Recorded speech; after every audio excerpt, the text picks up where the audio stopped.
جادو کا راز پارٹ 2۔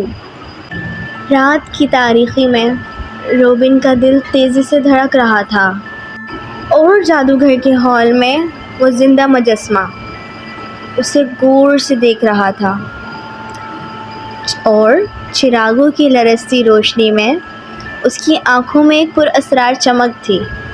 اس مجسمے نے بہت گہری آواز میں کہا، تم یہاں سے واپس نہیں جا سکتے۔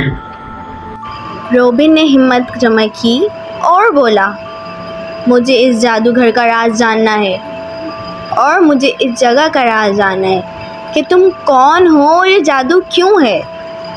مجسمہ خاموش رہا اور اچانک پورے ہال میں ایک زوردار گونج سنائی دی۔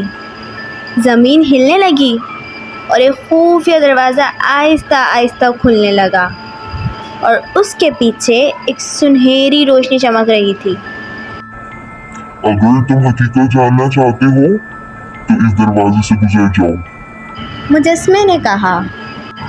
روبن کے پاس تو اب کوئی آپشن ہی نہیں تھا۔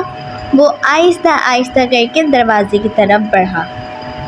جیسے ہی اس نے دروازے کی دہلیز پار کی، وہ ایک بالکل مختلف جگہ پہنچ گیا۔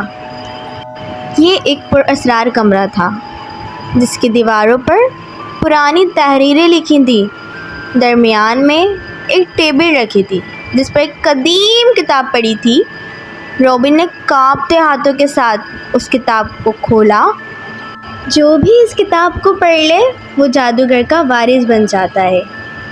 روبن نے حیرانی سے پیچھے دیکھا، لیکن مجسمہ تو وہاں تھا ہی نہیں۔